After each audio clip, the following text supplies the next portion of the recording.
As you think about where you did start, is there other advice that comes to mind that you give to other people that want to build products that you can take away from the early days of Facebook? Yeah, I always think that you should start with the problem that you're trying to solve in the world and not start with deciding that you want to build a company. Right? I mean, the best Yeah. companies that get built are things that are trying to drive some kind of social change, even if it's just local in one place. More than starting out because you want to make a bunch of money or have a lot of people working for you or build some company in some way. So, I always think that this is kind of a perverse thing about Silicon Valley in a way, It's really which is true. that, people decide often that they want to start a company before they even decide what they want to do. And that just feels really backwards to me. And, for anyone who's had the experience of actually building a company, you know that you go through some really hard things along the way. And I think part of what gets you through that is believing in what you're doing and knowing that what you're doing is really delivering a lot of value for people.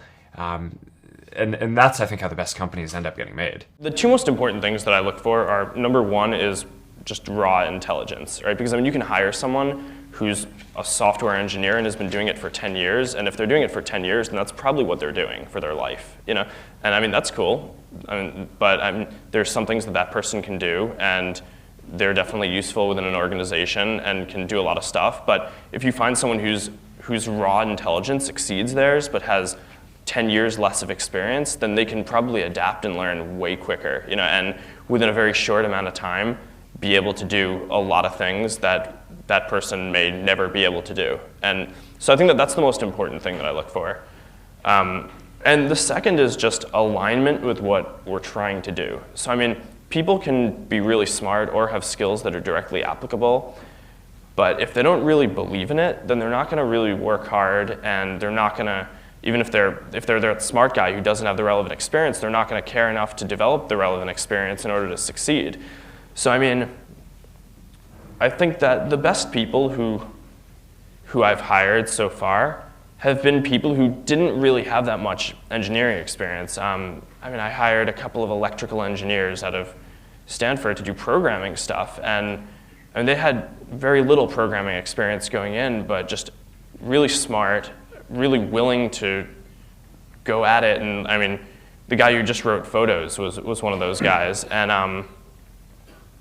And if you're willing to just go and do whatever it takes to get photos out, then you're probably more valuable than someone who's just a career software engineer. So those are the things that I'm looking for and why I would rather recruit people out of college. Honestly, there's a friend of mine who's got a great saying about creating a company, which is trying to build a company and have it succeed is like eating glass and staring into the abyss. So, what tends to happen is it's sort of quite exciting for the first several months of starting a company, and then reality sets in. Things don't go as well as planned. Customers aren't signing up. The technology or the product isn't working as well as you thought, and then that can sometimes be compounded by a recession, and it can be very, very painful for several years. So I think. Frankly, starting a company, I would advise people to have a high pain tolerance. Yeah. And thanks for reminding us of the harsh, very harsh and brutal reality of launching a startup. There is that Elon Musk / Tony Stark mystique. People think, you are, Robert Downey Jr. modeled his character, Tony Stark, Iron Man, on you. It's easy, it's fun. You're a superhero titan of industry. But it's really hard. It's really difficult, and it's something that requires perseverance and grit. Do you fear that maybe in this generation or the younger generation that they don't have that perseverance and grit to take on these really tough challenges? I think some people do. Yeah. But no, I think it is definitely true that. Maybe there are occasionally companies that get created where there's not an extended period of extreme pain, but I'm not aware of very many of such instances. Yeah. But I do think that new great entrepreneurs are born every day. And we'll continue to see amazing companies get built.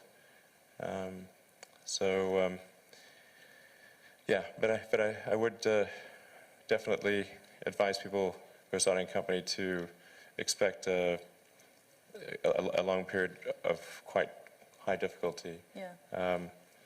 But I mean, as long as people stay super focused on creating an absolute best product or service that really delights their end customer, if they stay focused on that, then if you get it such that your customers want you to succeed, then you probably will.